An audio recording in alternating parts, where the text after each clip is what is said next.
Hello and welcome to day 87 of the Longing. Originally, I had different audio for this episode, but I'm adding new scripted commentary over top of that. The original audio was me trying to make a video on acceptance and how I have problems with the very concept of acceptance, but it turned into a half-hour long rant that went nowhere. Even though it was sort of cathartic, it was really negative, so I thought it'd be better to approach things from a bit of a more positive angle. I've been going through a fair amount of anxiety lately, so it's probably for the best. For the record, all of the footage is just me mining and nothing else. Gotta get that 100 coal for the face. In this first commentary, I go in depth on me trying some Eastern spiritual type stuff related to acceptance through Avatar The Last Airbender. It's kind of cringy, but this whole series is kind of cringy, so who cares, I guess. Let's just get into it. I rewatched parts of the season 2 finale of Avatar The Last Airbender, specifically the parts to do with Guru Patik and the opening of the chakras.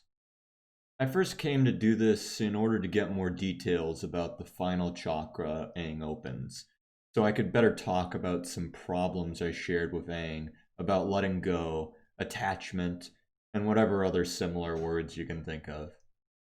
In this pursuit, I ended up also deciding that I might as well go through the chakras alongside Aang. Guru Patik starts by explaining that chakras are like a succession of pools connected by channels. Water can flow through the pools and channels, and does so naturally. But in the chaos of life, things can fall into the water, become stuck in the narrow channels, and block the pools. Opening the chakras is to clear this debris and allow the water to flow freely. Before going any further, I should say I understand that this version of chakras is being told through an animated television series, so it might not perfectly embody whatever teachings the idea of chakras may have originated from. That said, I'm going to be taking it fairly seriously anyway, to see what I might be able to get out of it.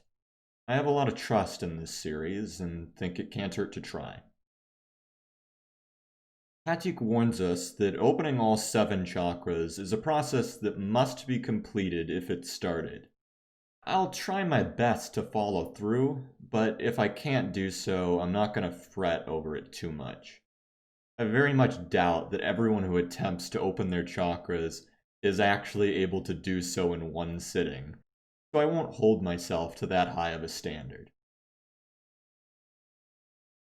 The first chakra, the Earth chakra, has to do with survival and is blocked by fear. I'm not sure how fear blocks survival. If anything, I would think it would make more sense to say that survival is only allowed because fear exists at all. On second thought, maybe that's true for animals that need to rely on instinctual fear to survive, but for beings with a stronger consciousness, we may find better reasons for our continued existence than just a fear of pain and death. Then what do I fear? I suppose some big ones are a loss of freedom, losing my grasp on reality, and suffering, whether it be mine or someone else's.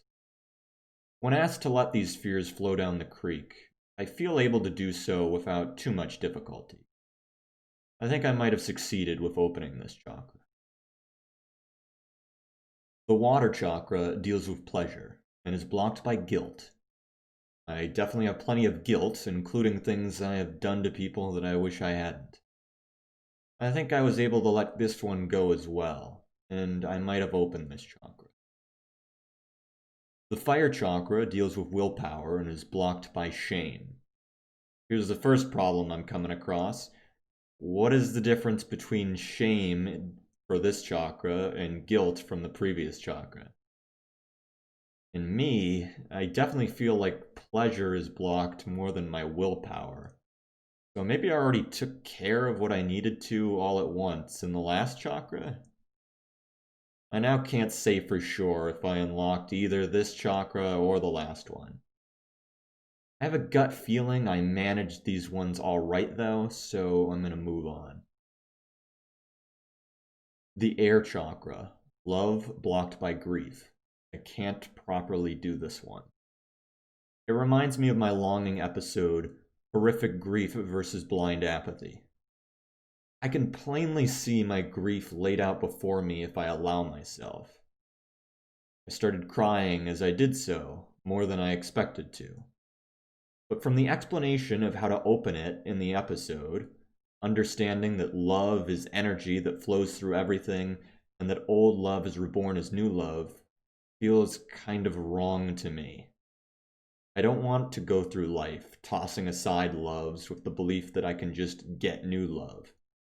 It's the whole "there are more fish in the sea" idea, which in my opinion seems to belittle the value of an individual love as just another easily replaced mundane object like anything else. A grain of sand, just like all the others on the beach. That idea in itself feels so sad to me, but I think a big part of me already believes it, and I'm just clinging to this feeling that love can be unique and special desperately. The other thing it said was that love is an energy.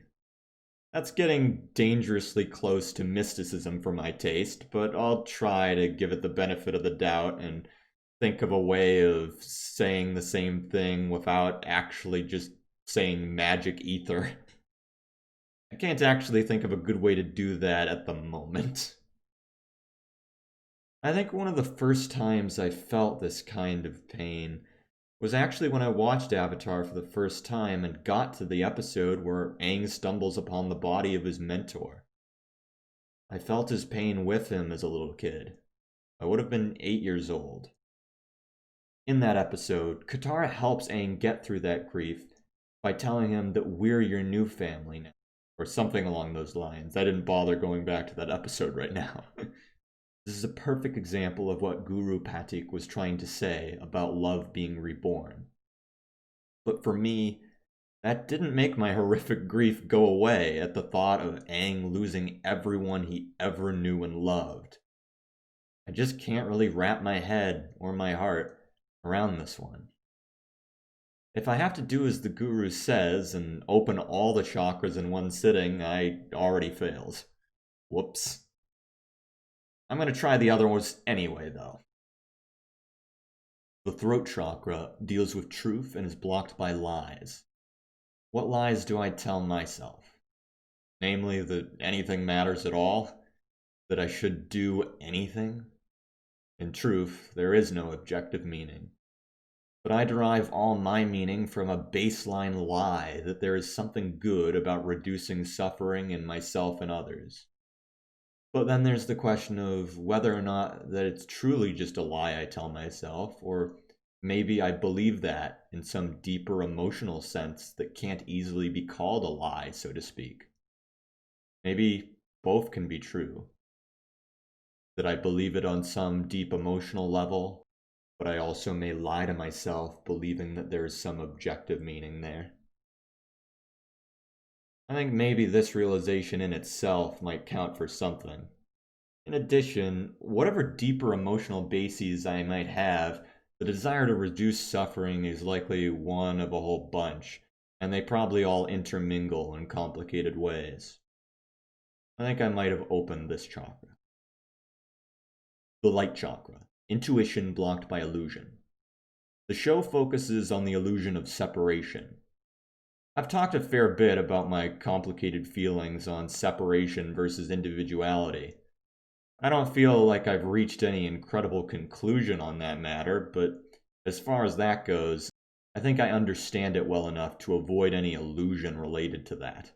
But are there any other illusions the show didn't mention that I might be under? If so, what would be the difference between that illusion and the lies from the throat chakra before? I don't know, and I don't know if I open this chakra. Could I ever truly know? The crown or thought chakra. Cosmic energy blocked by earthly attachment. Whatever cosmic energy means. What attaches me to this world? When you put it that way, this chakra seems to be very different than how I remembered it. I was thinking of it more in the context of what do you fight for? But in this context, I suppose the biggest thing that ties me to this world is the knowledge that my parents would be in horrific grief if I were gone. And to a slightly less extent, I want to see the ending of Attack on Titan animated. That second one is much easier to let go of than the first. I'm not even exactly sure what it means to let the first one go. The show even uses the verbiage, let it be forgotten. It sounds pretty much impossible to me that I could choose to forget the kind of grief that my death would cause my parents.